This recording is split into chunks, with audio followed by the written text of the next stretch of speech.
Moral Right to Healthcare, presented by Crystal Cook. My presentation is going to be about the values, vision, and mission statements and code of conduct, as well as the privacy and confidentiality in the hospital setting and what the Stark Law means and how it applies to physicians. Moral identity. In the late 1990s, a group of researchers from Harvard University and the National Institutes of Health conducted the BEST project, which stands for Best Ethical Strategies for Managed Care. The goal of the project was to identify ethical excellence and how to perpetuate it. The research found that an ethically admirable organization must meet 3 core challenges. Number 1, it must have a deeply held set of values that emphasizes care of the sick and promotion of health. Number 2, it must deal skillfully with the values conflicts that inevitably arise in healthcare. Number 3, it must make sure to live by its values. The 3 core challenges were the basis for 9 specific criteria that the researchers found recurring in many healthcare organizations. Of the 9, I'll talk about the 5 that I found to be most important. Number 1, emphasizing care of the sick and the promotion of health. If the facility emphasizes care of the sick and promotes health to its patients, then they are going to be doing the best they can for each patient that they see. They will want to try their best to get its patients back to good health so that the patient can get back to its daily routine of healthy living. Number 2, involving key stakeholders. Involving the main people on the higher end of the hospital or facility will allow them to identify the values they want to pursue and manage any conflicts with their values. If the stakeholders don't have any idea of what their values of the facility is, then they can't expect everyone else below them to understand the values either. Number 3, helping the staff to understand the facility's values. Now that the stakeholders know and understand the values, they need to make sure that every employee understands them as well. Employees have to commit themselves to the values of the facility and be able to guide themselves with it in their everyday routine. Number 4, ensure that it acts on its values. Values are set into place for the hospital or facility to have some standards to go by. These values are set into place for the hospital to not only walk the walk, but also talk the talk. And number 5, partner with only others who live by compatible values. Partnering with other hospitals that live by the same values that your hospital does will only make the bond between hospitals stronger. From the patient's perspective, they will be getting the best quality of care that they can because these types of hospitals believe in promoting good health. So, highlighting the necessity for articulating the organization's values allows them to be aligned with the ultimate ends of medicine. Values, vision, mission statements, and code of conduct. Value statements are documents that attempt to identify an organization's goals, principles, and commitments. Let's not confuse value statement with mission statement. Value statements are different than mission statements in the aspect that value statements define the moral basis upon which a healthcare organization operates. Value statements are the starting points from which the organization builds its moral identity, as well as its practical procedures and processes.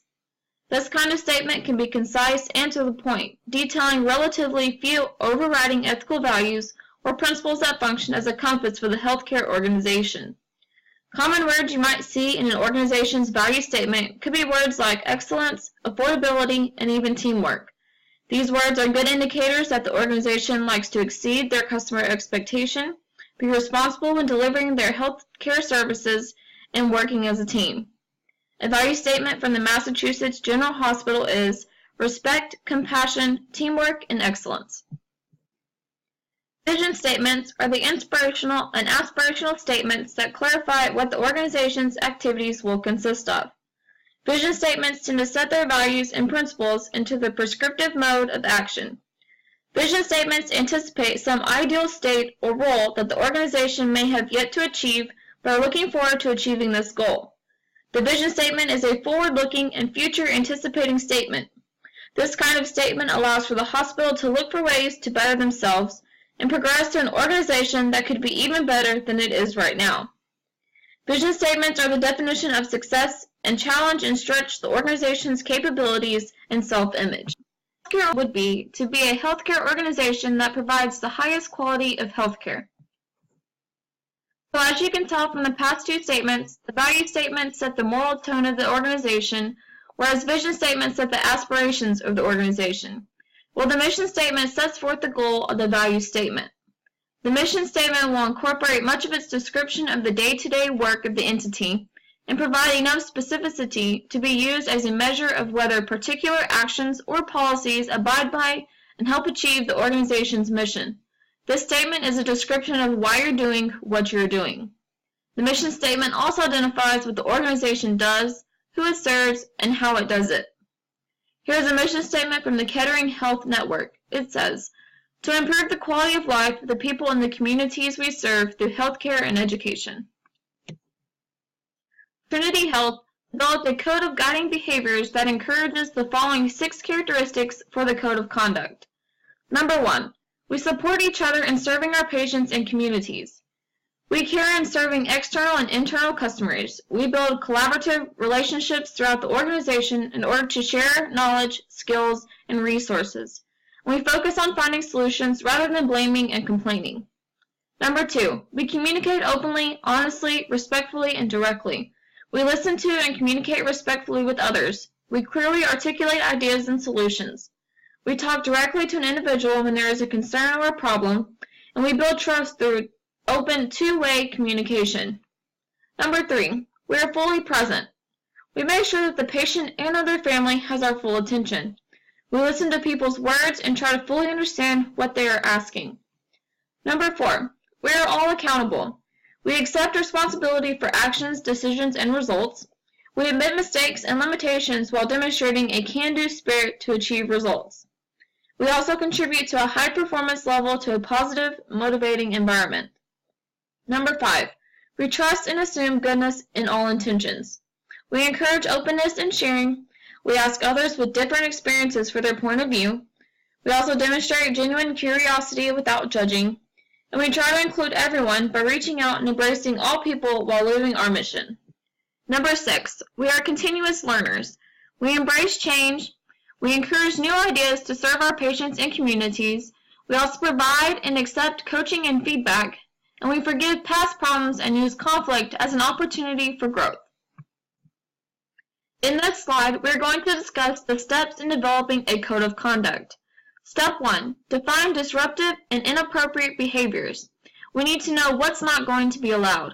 Step 2, outline all disciplinary and corrective actions.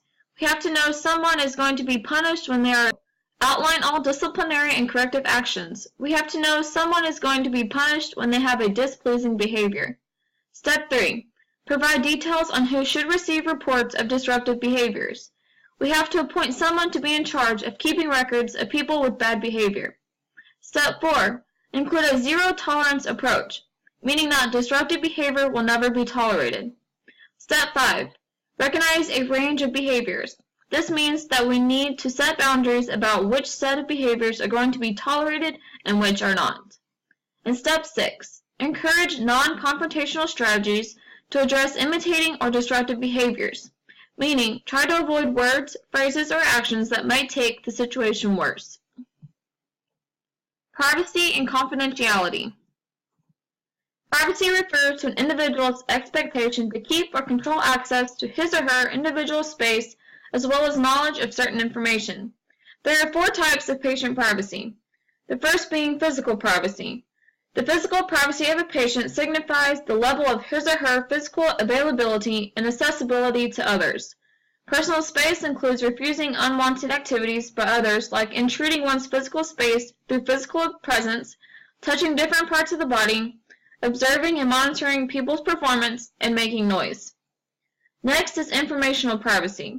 The respect for patient informational privacy refers to keeping the individual's personal data confidential by the practitioner or healthcare staff during the hospitalization. Patient privacy emphasizes the avoidance of violating the patient's informational privacy. Then there is spiritual and intellectual privacy.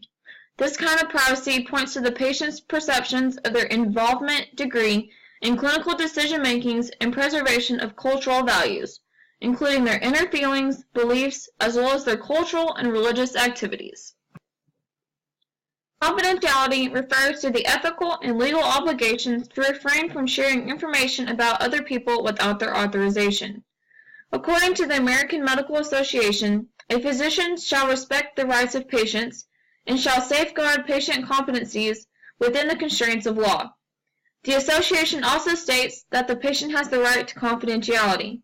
The physician should not reveal confidential communications or information without the consent of the patient, unless provided for by law or by the need to protect the welfare of the individual or the public interest. Breach of confidentiality or invasion of privacy from the collection and use of medical records should be prevented by all related stakeholders in healthcare settings. Confidentiality concerns an individual's right to protection for their data during storage, transfer, or use. Patients shouldn't have to worry about if their health information is going to be private and confidential. They should be able to trust all of their healthcare providers to be truthful with their information. And in doing so, the providers have to put the trust into each patient, letting them know that they are going to be trustworthy in keeping their patient's information confidential. Stark Law. The purpose of this law was to limit overutilization in the healthcare system due to physicians' financial interest. A provider or members of the provider's family may not make referrals to designated health services entities that the physician has a direct or indirect financial relationship with unless an exception applies. To meet an exception, the agreement should contain requisite signatures, outline the terms set in advance, and verify that the arrangement is consistent with fair market value, and not reliant on the volume or value of referrals. Considering that Medicare revenues are at stake, hospitals and physician groups may seek to provide physician incentives based upon reducing readmissions or improving quality, instead of basing compensation upon weighted relative value units.